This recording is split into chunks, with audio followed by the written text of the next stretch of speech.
Check, ito yun o. Tapos click mo lang to, pili ka dito. Okay? Gets? Sa GS. Kaya ito, iangat yan. Tapos doon, kiklik mo to, highlight, click mo yon, add space. Okay? Automatic yung magkakaroon ng ganito. Ito kasi in-enter nyo lang to eh. Alright? Then same, ano yan, parehas yan naka-bold and capitalize, these two. No? Alright. After this one, you must have an introductory statement. So, how to write this? No? Explain mo lang what includes your chapter 1. So, this chapter contains the problem in its background up to the definition of terms. Alright? Short statement lang yon, will compose of 1 to 2 sentences. Sino leader nyo? Si Balduesa, ikaw? Eto, sinadya ko tong ipagawa muna. Pinaseparate ko sa inyo. But, sa final natin, hindi na yan naka-highlight at hindi na po sila kasali dyan. Diretso na tayo. Your problem in its background should be narrated deductive or written siya sa deductive format. Ano ibig sabihin ng deductive? General to specific. Okay? Kaya ako siya pinahiwalay because on the introduction part, ito yung naka-generalize. Magna-narrate ka, no? Pero general siya. On the background of the study part, no? Magna-narrate ka but specific. Okay? Sa standard po, etong problem its background, it composed of 6 to 8 paragraph only. No? Yung P1 na nilagay ko, coding lang yan, ha? Para madali yung ating instruction. Okay? So, how will you write your paragraph 1? Remove mo na si introduction. Okay? Ito, nakataas na yan. Ito, okay naman. Kaya hindi ko siya kin-cross out. Ngayon ko lang siya ko-cross out. Because you have to shorten this and present the issue being investigated. Okay? Or the research gap you found out, no? Or you identified, no? I-discuss natin siya. You can start with tawag dito, define what are these, okay? Or depende sa inyo o kung paano kayo i-introduce muna dito sa umpisa, no? But what is important in the paragraph 1, you must present the issue being investigated. Ito siya. Okay? Then, sa P2 naman po natin, ito kasi, shorten mo na yan. Ayan na yung magiging P1 mo overall. Okay? Shorten mo yan, sama mo na tong, then ipasok nyo na dyan yung presentation nyo na dun sa issue being investigated. Ano ba yung issue being investigated dito? Ayan o. May point naman si Sir. Sige. I-rewrite nyo lang siya. Papag-etap sila. And kailangan nakikita natin dyan yung issues or gaps that being investigated in the study. Alright? So, for your paragraph 3 and 4, hanggang dito. Ayan. Okay. Shorten mo ulit siya. And you must narrate this in general. No? Present why you need to conduct the study or present why the need to conduct the study. Ito siya. For your P5 to P6, P5 and P6, shorten mo rin siya. Okay? Present the importance of the study. Importante dyan yung implications and significance. Sa significance, kahit generalize siya kung sino yung may pakinabang at makikinabang na yung study. Alright? Understand? Okay. Tapos na tayo dun sa general narration. No? On the background of the study side, no? Dito naman papasok, specific na tayo dito. Okay? P1 and P2 mo, eto, must present the effects and who will be affected by the study. Okay? Pasok naman to eh. You can shorten and align align this one dito. Okay? Revise lang naman yan. P3 and P4. Ito tayo. Align din natin ulit dito. Present the rationale of the study. Okay? Yung P5 mo, P6, short ang haba nito eh. To P7 to P8, paano siya isulat? Hindi ko na take note pala. Yung last content natin on the problem and its background should be presented this way, no? Present the goal. And ito, in narrative form to objectives of the study. Okay, dito papasok kasi yun yung ano eh. This study aims to, nagets nyo? Doon, on the latter part of the problem and its background. Alright? So, specific siya. No? Using spacing natin ha. Now, for your theoretical framework, omni-channel. Sino yung tourist niyan? Ayusin nyo yung information ng omni-channel marketing na yan. Ito, ang dami yung cited dito. Ano ba kayo? Mag-a-adapt kayo o mag-combine? O kung combine kayo, kailangan yung gumawa kayo ng sariling paradigm nun. Dito nyo ilagay sa as figure 1, address nyo as figure 1. Okay? Then, susulat nyo siya. Theoretical paradigm of kung ano yung combined theories na yun. Okay? Dito yon. Gagawa kayo ng sarili yung paradigm. Okay? And the goal of your paradigm, you must relate that to your variables. Importante yon. No? Na makita natin yung relationship nun sa variables. Ano ba yung tamang paggawa ng conceptual, sir? Kasi marami akong IPO po ang standard natin dito. mali yan, sir. Meron kami. Ito, pwede nyo i-adapt na nga lang to dito. Ayun, omni-channel eh. Kay theoretical mo siya lagay. Gawin mo siyang paradigm. Ito, wrong to. Okay? Kasi wala kaming hypothesis, sir. Ito yung hypothesis, sir. Quanti kayo? Opo. Quanti, okay. Okay. Wait lang, mamaya na yan. Turo muna natin to IPO format tayo. Input. Ito ang paradigm. Process. Output. Sino yung nasa input? Ito yung demo nyo. Bulleted kung anong demographic profile ang nire-require nyo. Age, gender, ganun. And number 2, kailangan nandyan yung variables. Kung ano yung ina-assess natin. Okay? Pero hindi nakasulat na variables yan, ha? Ano yan? Kung ano yung assessment natin. For example, effectiveness of omnichannel marketing strategies on customer retention. Ito ba ang ano nyo? Ang variables nyo? Okay. Sir, yung effectiveness na omnichannel. Okay, so dito, marketing strategies siya of omnichannel. Diba? Tapos yung variables nyo. Customer retention and lifetime value. Process. How did you conduct your study? We started by administering the survey natin and questionnaire. Tama? After that, data collection. Number 3, yes. Number 4, number 3 should be the interpretation and number 4, yung analysis. Okay? Then the output, what must be the output? Kasi effectiveness to eh. Assessment na effectiveness. So, pwedeng impact yan. Yun yung may ilalagay nyo dito sa output.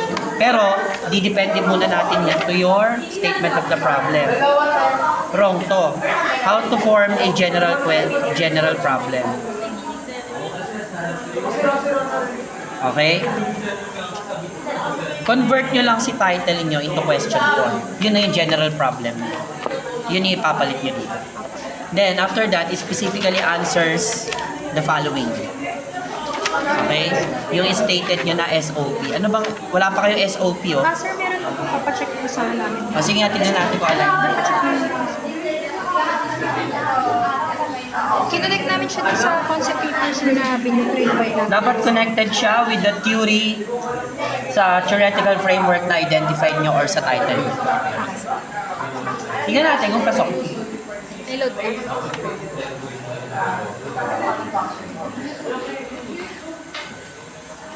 Pages ang ilalagay nyo dito. Kasi output nyo, yun yung magiging recommendation natin eh, yung propose nyo eh, paano natin siya i-address eh.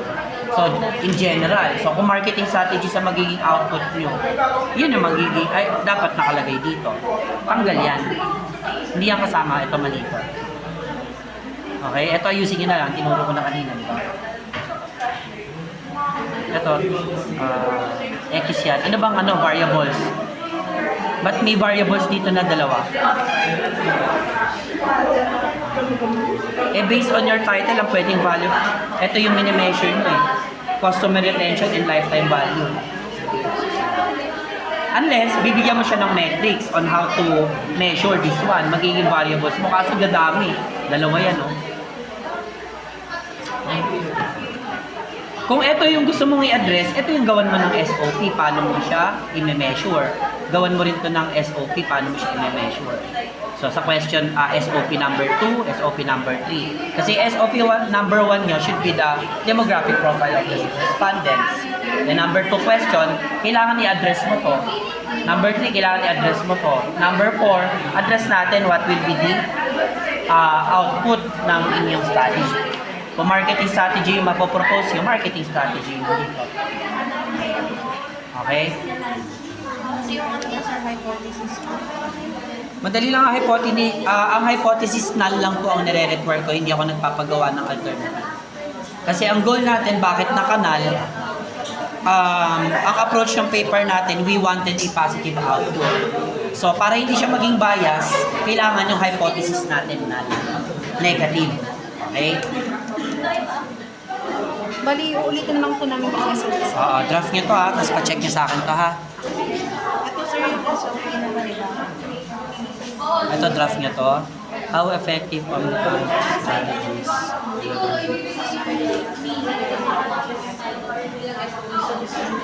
Pwede mo palitan. Hindi, number 1 mo dyan, demographic profile of the respondent. Eh. And number 2 mo, how effective are omni-channel marketing strategies, no? Ano po ba namin yung Tanggalin niyo yan.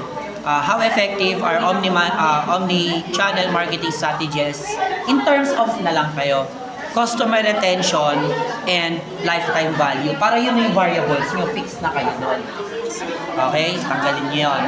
Number 2 yun. And number 3 is there a significant relationship between omni-channel strategies and customer lifetime value. Isa lang in-address nyo dito. Dapat address nyo rin din yung ito inano nyo eh. Pinag-iwalay nyo, di ba? Yes, po. Redundant eh. Pagsamahin nyo na.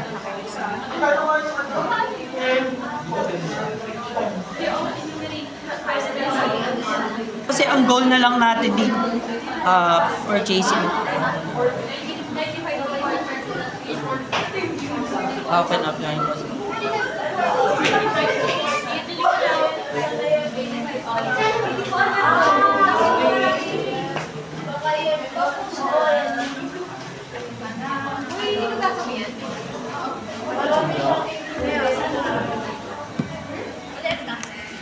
Kung may gap doon, research gap or problem, kailangan related siya dyan.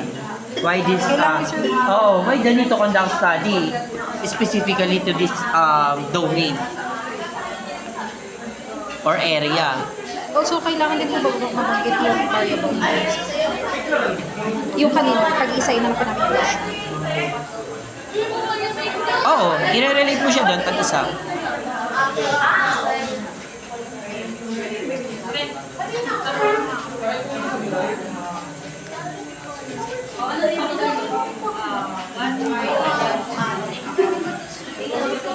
Ito na lang. Based on the findings of the study, what marketing strategies may be proposed? Para yun na yung ang maging output nyo, marketing strategies. Diba? Palitan nyo yung number 5. Huwag yung pahabahin masyado yung mga study nyo. Kala nyo madali. Madali lang gumawa ng chapters 1 to 3. Paano pagka ang isipin nyo yung next sem? Pagka may 4 and 5 na kayo, tapos yung defense nyo. Kasi pagka ganito kalawak to, parang ang dami mong tinutukoy dito at ang dami mong gustong gawan ng study. Pagkadating ng results and discussion nyo, baka mahirapan kayo mag-justify. So, kung gusto mo, i-focus mo lang yung study mo with your variables. Retention, tsaka yung UCL.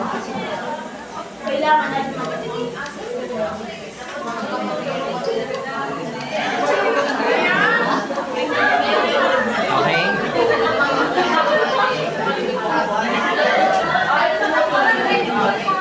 Okay. Kasi ano, meron. Significance of the study, introductory, nakalimutan nyo.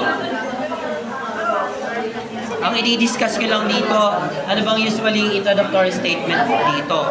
Significance of the study, these are your beneficiaries eh. And you should highlight yung mga beneficiaries natin sa may pinakamalaking pakinabang, makikinabang, up to the list na makikinabang. Gets? May gawa siya. Sir, may gawa. Okay, meron na rin kayo. Arrange nyo lang properly. Okay? Makinig ka muna kayo kasi. Scope and delimitation must be focused and specified. Sa sequence.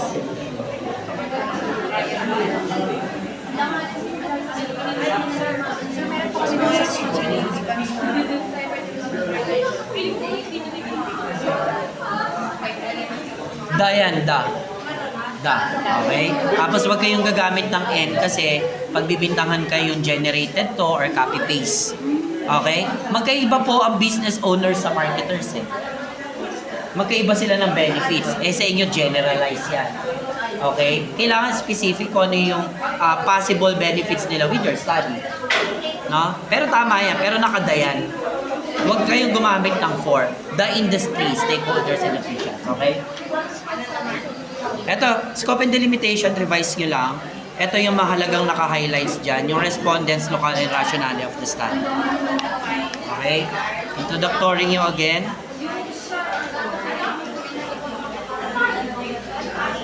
Short statement lang yan.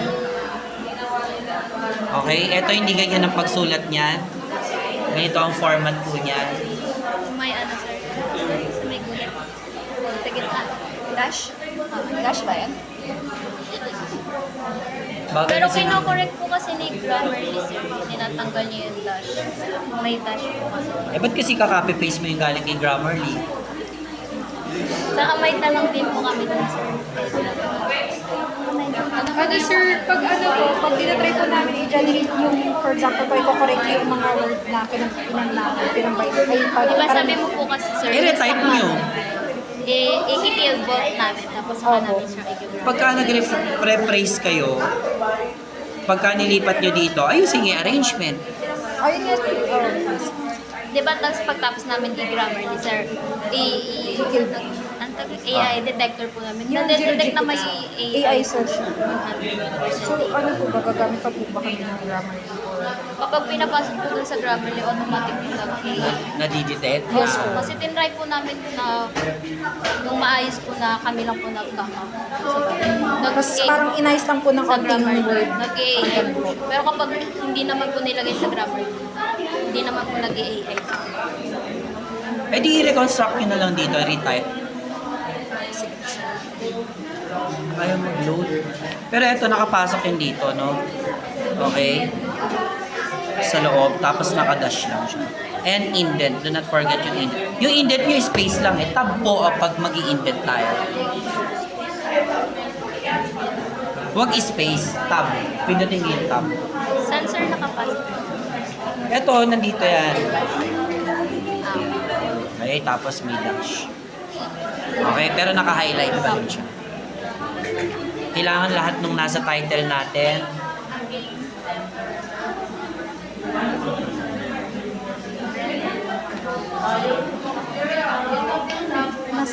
Wala kasi internet. Sa the study nga, yung format.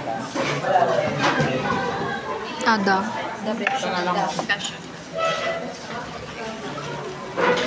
Ganito naman sa definitions. Definitions of law. Okay. Ito, ano, draft lang kasi ito pero dapat yan nakapasok na. Hindi pwedeng ganyan na sulat. Okay. Nag-exam. Hindi pa nag-exam. Alright, so I want this to be polished na kasi yung sa chapter 2. Hindi ko na kaya yung chapter 2 pala to. Nagsi-alisa na sila. Sir, break lang po namin kasi mag-meter. O pakisabi kay Hazel, isubmit lang ng chapter 2, ha? Para ma-grade, ma-check ko. Yung sa inyo, yan? Ano na? Sir, pwede magtanong sa RR. Hindi, wait lang. Yung parang ginawa ko dun sa inyo, assessment ko yun eh. Ay, Hindi ko pa ito pwede sagutin. Sasagutin ko ito by next week. Isang tanong lang, sir. Ano? Nagkakagulo kasi yung section. Lalagyan po ba ng title? Hindi, assessment ko nga eh. Tsaka ako ituturo pagka next meeting naman tayo, okay? Pakisabi kay Hazel, okay. okay? Tapos idaan lahat sa akin dito, ha?